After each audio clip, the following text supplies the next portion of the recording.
வணக்கம் மக்களே, நான் உங்கள் எஸ்டிகே. நம்ம இந்த வீடியோவில் எதை பற்றி பார்க்க போகிறோம்னா மேகதாது அணையை பற்றி தாங்க பார்க்க போகிறோம். மேகதாது அணை காவேரி ஆற்று கர்நாடகா அரசு கட்டுறதை பற்றி பிளான் பண்ணிகிட்டு இருக்கு. இது தமிழ்நாடு பார்டரில் ஒரு 10 கிலோமீட்டர் பார்டர்லேயே வருது. தர்மபுரியிலேருந்து தமிழ்நாடு பார்டர் ரீச் ஆகிற ஒரு 10-15 கிலோமீட்டர்லேயே இது இந்த மேகதாது அணை கட்டுற மாதிரி அவங்க பிளான் பண்ணிகிட்டு இருக்காங்க. இதுக்கான நம்ம சட்டசபையில் தனி தீர்மானம் போட்டு இது நடத்தக்கூடியதாங்க சட்டசபையில். அது முனைவர் சௌமியா அன்புமணி மேடம் சொன்ன மாதிரி ஒன்று காவேரியில் குறுக்க ஆனால் கட்டணும், இல்லாட்டி கட்டக்கூடாது. இந்த 2 முடிவு தான் எடுக்கணும்.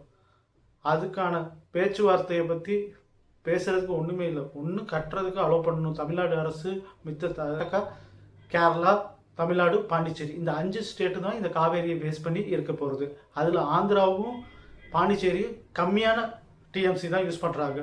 கேரளா, தமிழ்நாடு, கர்நாடகாக்கான ஒரு நீர் சோர்ஸ் தான் இந்த காவேரியாக இருக்குது. அதுலேயுமே இப்போ கேரளாவில் நிறைய மழை பெஞ்சனால கபினி அணை வழியாக காவேரியில் தண்ணி திறந்து விட்ருக்காங்க. அந்த கபினி வழியாக வந்த தண்ணி தான் தர்மபுரி, கிருஷ்ணகிரியில் வந்திருக்கு. அதை வச்சு தான் ஆடிப்பெருக்கு ஃபங்க்ஷன் கொண்டாடியிருக்காங்க இந்த திங்கக்கிழமை. அதுமா ஸோ காவேரியில் அணை கட்டணுமா கட்டக்கூடாதான் பார்த்தா இது பெனிஃபிட் யாருக்கு? கர்நாடகாவுக்கு பெனிஃபிட் ஜாஸ்தியாக இருக்குங்க. பிகாஸ் அவங்க மோர் தென் ஸ்டோரேஜ் பண்ணிக்கலாம். ஏன்னா ஒரு 70 டிஎம்சி தண்ணிக்கு மேலே ஸ்டோரேஜ் பண்ணுறதுக்கான தான் இப்போ மேகதாதுவில் ஒரு அணை கட்டுறாங்க. ஏன்னா அவங்களோட இரிகேஷனுக்கு, அக்ரிகல்ச்சர் டெவலப்மெண்ட்டுக்கு பெங்களூரோட வாட்டர் சோர்ஸுக்காண்டி மட்டும் கட்டுறேன்னு சொல்கிறாங்க. ஆனால் தமிழ்நாட்டுக்கு நம்ம நீர்வரத்து ரொம்ப ரொம்ப கம்மியாயிடும் இது மூலயமா. ஸோ கர்நாடகா மேகதாதுவில் அணை கட்டுறது கூடாது.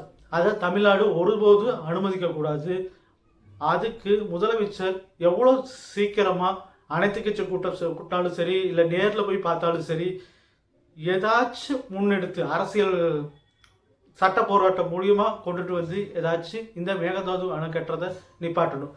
பிகாஸ் ஏன்னா 1962 நம்ம நிறைய அணையை அவங்களுக்கு கட்ட விட்டுட்டோம். பிகாஸ் நம்ம கடைமடையில் இருக்கோம். அதனால நம்ம கட்டினாலும் பெருசாக யூஸ் இல்லை. நம்ம ரெயினை ஸ்டோர் பண்ணுறதுக்கு இருக்க ஏரி, குளம் இதெல்லாம் தூர்வாரி வச்சுக்கணும். நம்ம கட்டினதுன்னு பார்த்தா ஒரே ஒரு அணை, மேட்டூர் அணை மட்டும்தான் காவேரி பேஸ் பண்ணி நல்லா கட்டி அவங்க அலோவ் பண்ணிட்டோம். ஒரு 3 அணை அவங்க காவேரி குறுக்கவே கட்டியிருக்காங்க. நம்ம மேட்டூர் அணை மட்டும்தான் கட்டி வச்சுருக்கோம். ஸோ அவங்கள இனிமேட்டு அணை கட்டுறது அவங்களுக்கு அது வாட்டர் ரிசோர்ஸுக்கும் யூஸ் பண்ணுறாங்க, பவர் ஜென்ரேஷனுக்கும் யூஸ் பண்ண போகிறாங்க. அவங்க டெவலப்மெண்ட், கர்நாடகாவோட டெவலப்மெண்ட்டுக்கு அது யூஸ்ஃபுல்லாக தான் இருக்க போகுது அந்த மேகதாது அணை.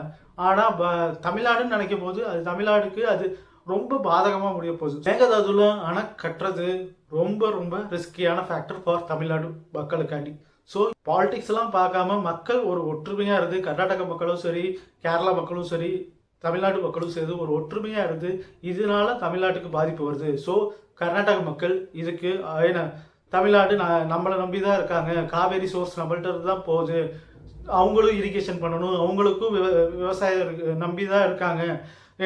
டெல்டா மாவட்டம்லாம் இந்த காவேரி தண்ணியை தான் மேக்ஸிமம் நம்பி இருக்குது. இப்போ மழையும் அந்தளவுக்கு போகிறதில்ல, பெய்யறதில்ல. கர்நாடகா, கேரளாவில் பெய்கிற அளவுக்கு இப்போ தமிழ்நாட்டில் அந்தளவுக்கு மழை இன்னும் வரல. ஏதாச்சும் சோர்ஸ் கொடுத்தாலும் சரி. இது மாதிரி ஸ்மால் கிராப்ஸ் 3 மாதத்துக்கு நம்ம பயிரிட வேண்டிய பயிர்களில் வாடி போயிட்டுருக்கு. அது மனசில் வச்சுட்டு கர்நாடகா ஒரு சீக்கிரம் நமக்கான தண்ணியை திறந்து விடணும். இப்போ வறண்டு ஓரளவுக்கு தான் வந்துட்டு இருக்கு. அதுவும் கபினி அணை மூலயமா 5000 டீம்ஸ் தண்ணி விட்டுக்கிட்டு இருக்காங்க. அது மட்டும் பத்தாமல் அக்ரிகல்ச்சர் டெவலப்மெண்ட் பண்ணுறதுக்கு மோராக வாட்டரை கர்நாடகா அரசு நமக்கு திறந்து விட்டு, ஏன்னா காவேரி நடுவர் தீர்ப்பு கொடுத்த மாதிரி ஷெட்யூல் பண்ணி அவங்க நமக்கு தண்ணியை திறந்து விடணும். ஒரு மாதத்துக்கு இவ்வளோ தண்ணி திறந்து விடணும், நம்மள்கிட்ட இவ்வளோ இருக்குது, அதுலேருந்து 20% கொடுக்கணும்.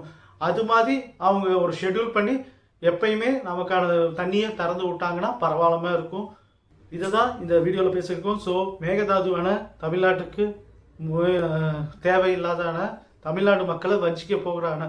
ஸோ தமிழ்நாடு மக்கள் பொறுப்பாக இருந்து, நம்ம தமிழ்நாடு பாலிட்டிஷியனும் பொறுப்பாக இருந்து, ஒற்றுமையாக இருந்து அந்த மேகதாது அணை வராமல் தடுக்கிறது தான் இதுக்கான வழி. யாருக்குமே சொந்தமானது இல்லை. ஸோ வர இயற்கையான வளத்தை நம்ம எவ்வளோ பாதுகாத்து நம்ம செலவு பண்ண முடியுமோ, அவங்க திறந்து விட்றாங்கன்னு சொல்லி நம்மளும் வேஸ்ட் பண்ணி இல்லை கடலில் கலக்கிறது விடுறத விட நம்ம எவ்வளோ பாதுகாப்பாக அதை யூஸ் பண்ண முடியும். ஏன்னா இப்போ கொடுக்குற நீரை ஏதாச்சும் சேவ் பண்ணி ஒரு கம்மா வாக்கியா குளம் இதிலெல்லாம் சேர்த்து வைக்கணும். நமக்கான பெய்கிற நிறைய மழை நீரையும் சேர்த்து வைக்க எல்லா ஏரி குளத்தெல்லாம் தூர்வாரி நம்ம பெஸ்ட்டாக எவ்வளோ ரெயின் வாட்டர் யூஸ் பண்ண போகிறோம்னு பார்த்து தான் வாட்டர் மேனேஜ்மெண்ட்டில் நம்மளும் சரி கர்நாடகா சரி இன்னும் மோர் இம்ப்ரூவ்மெண்ட் பண்ணியே ஆகணும். கர்நாடகா ரெயின் வாட்டர் ஹார்வெஸ்டிங் கொண்டுகிட்டே வரணும். பிகாஸ் பெங்களூர்லலாம் வாட்டர் சோர்ஸ் கம்மியாகிட்டே போயிட்டுருக்கு. அண்டர் கிரவுண்ட் வாட்டரெல்லாம் ரொம்ப டவுன் ஆகிடுச்சு. அதனால தான் அவங்க காவேரியை நம்பியே மேக்ஸிமம் இருக்காங்க. ஸோ காவேரி தண்ணியை நம்பி தான் 3 ஸ்டேட் மக்களும் இருக்காங்க.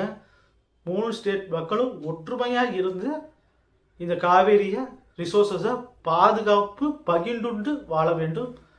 நீங்கள் எந்த ஸ்டேட்டில் இருக்கீங்கன்னு உங்கள் ஒப்பீனியன் கமெண்ட்டில் பண்ணுங்கள். வீடியோ பிடிச்சிருந்தா லைக் பண்ணுங்கள், ஷேர் பண்ணுங்கள், சப்ஸ்கிரைப் பண்ணுங்கள். நெக்ஸ்ட் வீடியோவில் வேறு ஒரு நல்ல இன்ட்ரெஸ்டிங் டாப்பிக்கை வச்சு பண்ணுறோம். வணக்கம் மக்களே, தேங்க்யூ. வணக்கம், தேங்க்யூ.